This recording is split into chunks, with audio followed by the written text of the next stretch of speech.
Hello folks, welcome to my garage. Today I've got a 2012 Chevy Malibu and the owner complains it's a check engine light.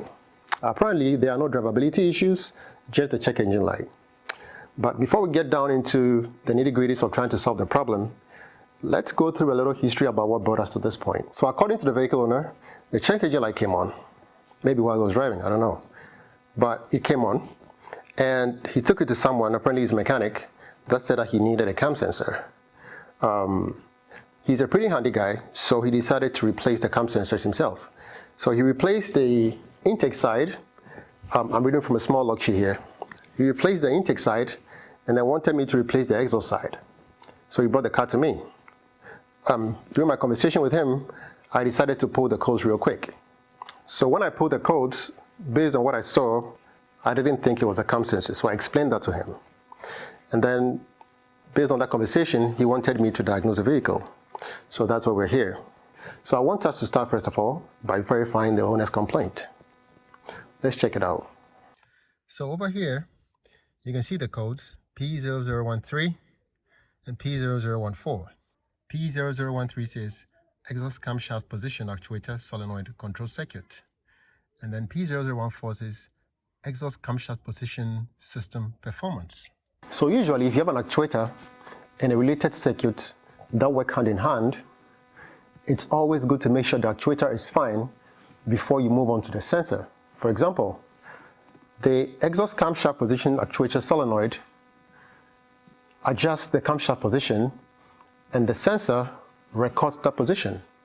So in order for us to say the sensor is bad, we need to make sure the actuator is doing its job of adjusting that position.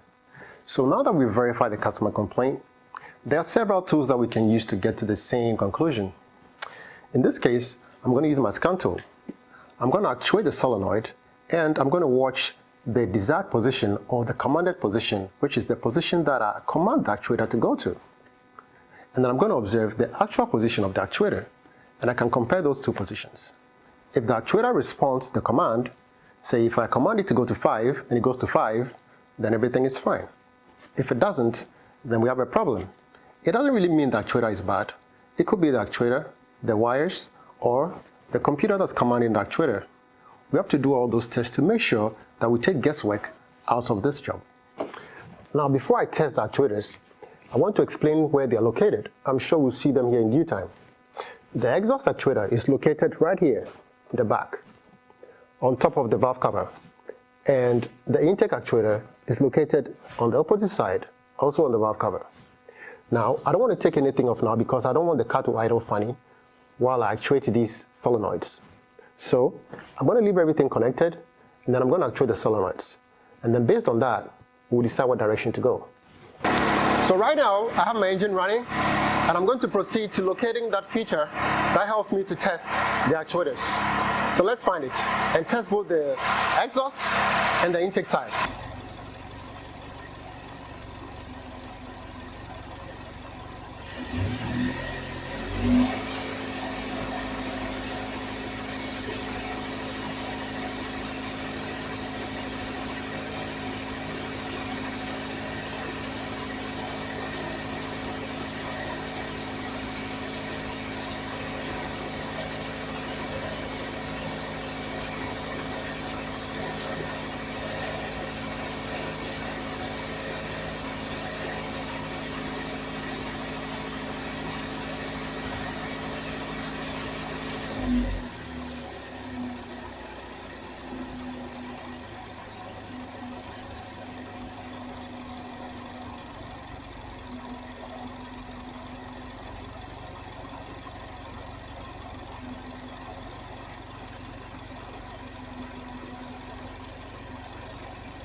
So as you can see from the test we did, the intake actuator and the exhaust actuator, which we suspect is bad, behave pretty much the same, suggesting that the exhaust actuator is not as bad as we think.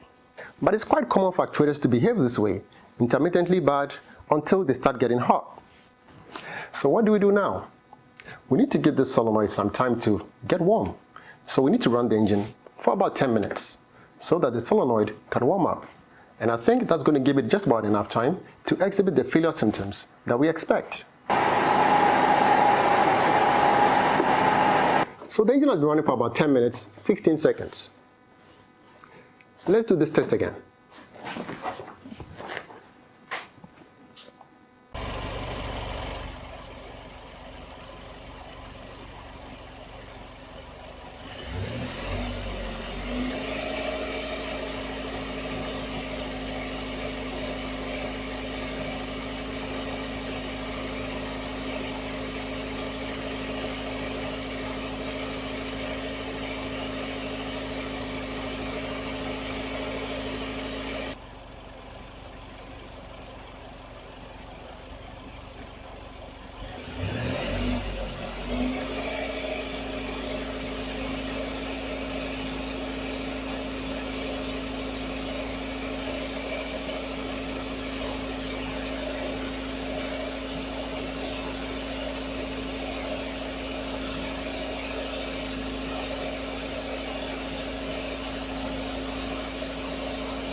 As you can see from retesting, the solenoid is clearly malfunctioning under the influence of heat. The commanded angle or the desired angle was clearly different from the actual angle. So we commanded the solenoid to go to 5 degrees, which was our desired, but it stayed right at 0. It means it didn't move. And the variance was 5, because the commanded and the actual had a difference of 5. On the intake side though, whenever we commanded the solenoid, it moved and the variance was 0. When we commanded the solenoid on the intake side to go to 5 degrees, it went to 5 degrees, confirming that the intake side is actually functioning correctly. So before we call our final shots, we need to make sure that all the components of that circuit are behaving correctly. The computer, for example, is meant to send control signals to the solenoid. And by sending those signals to the control solenoid, it controls the oil pressure, which can then change the way that the camshaft is behaving. And that also modifies the behavior of the engine based on driving conditions. So now, let's go check the control signals coming from the computer to the solenoid.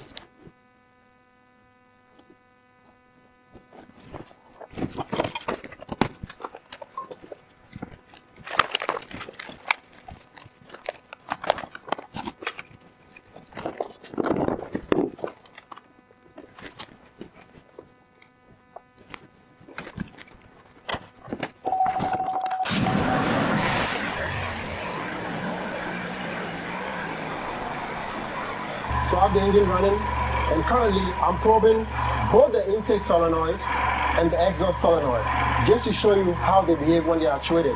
So on this wire here, this green wire, I have the intake side, and then over here on the red side, I have the exhaust side. So what I'm going to do, I'm going to actuate both of the solenoids, and we can look at the control wire or the control signal from the computer to verify the computer is actually controlling them. And once we can verify that, we should be able to put this diagnostics to bed. So what I'm going to do now, I'm going to activate both the intake solenoid and the exhaust solenoid, which we suspect to be bad, just to verify that we're getting computer signals for both of them. And I'm going to show you my screen as I activate them, and we're also going to see how the waveform behaves or what the signals look like coming from the computer. This will be our verification that we're actually getting control signals from the computer. I'm going to do the intake first. just to see how that behaves. And then we'll go to the exhaust, which is the problematic one.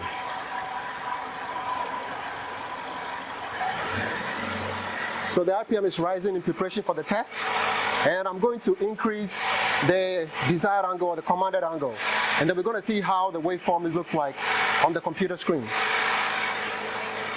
So I've gone to 5%, 5 degrees, and you can see the waveform from the computer controlling the solenoid. I've gone to 10 degrees now, and you can see the computer still in control of the solenoid, telling the solenoid that it wants the solenoid to turn to 10 degrees. This is for the intake side, and the intake side is the one that's functioning correctly. So you can see the desired and the commanded are the same, and there is no variance right there on the screen. So that's going to be for the intake side. We've just shown that the computer is in control of the intake side. Now we have to go check the exhaust side. So let's keep eyes on the screen. Watch the signal. It's going to change to show just like it did on the intake side.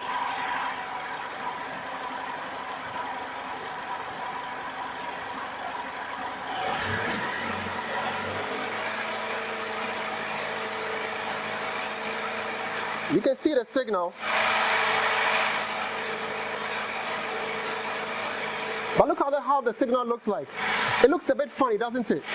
It's because the solenoid is not acting right. You know, there's something internally wrong with the solenoid. So you can see there are some curves to the end of it.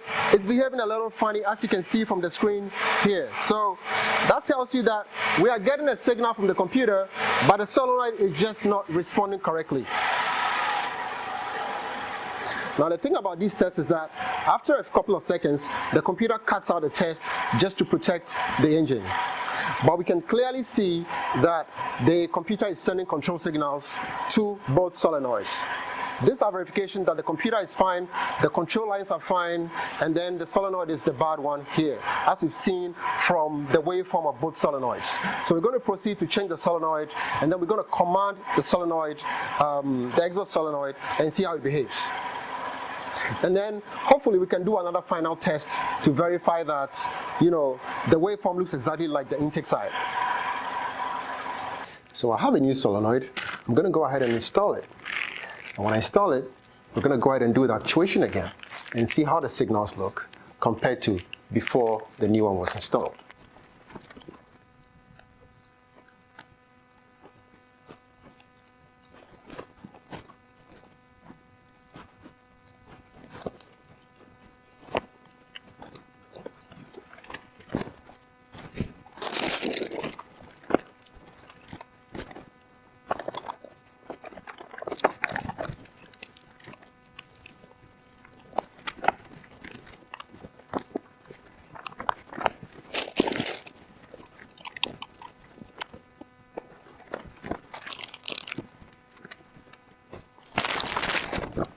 So I just finished installing the new solenoid. So I want us to go ahead and start the engine and run the test again. We're going to do the actuation test and see how both of the solenoids respond to the computer control.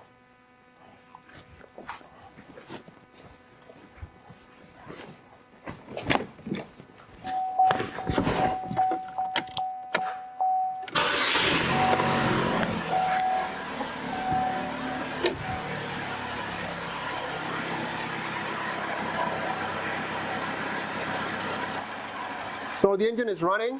I'm going to go ahead and actuate the solenoids again, and we're going to go ahead and look at the signals and see how they behave.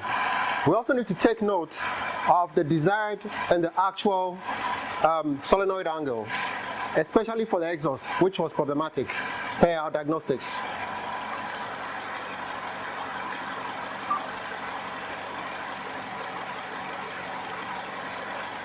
So I'm going to go ahead and activate it now. Watch the scope screen, and also keep an eye on the diagnostic tool screen as well as I actuate it.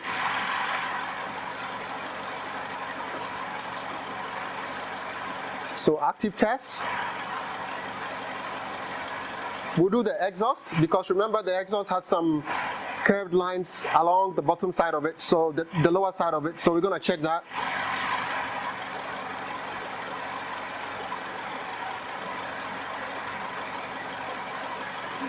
So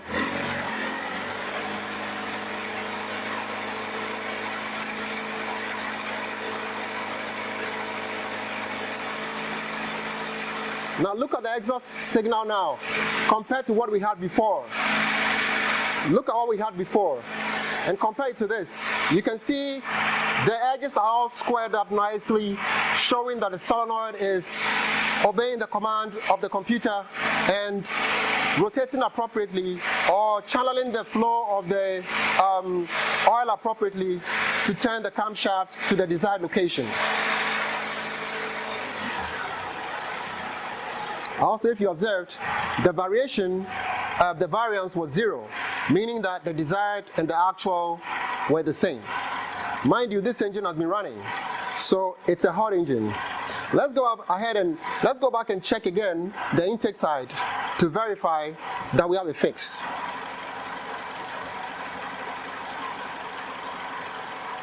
I'm actuating now.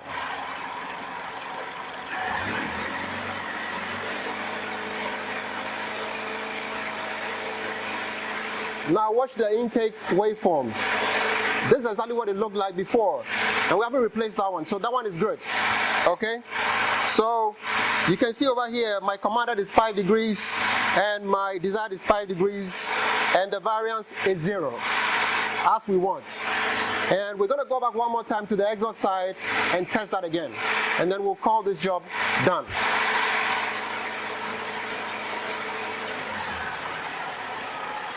So one more time on the exhaust side to verify the fix.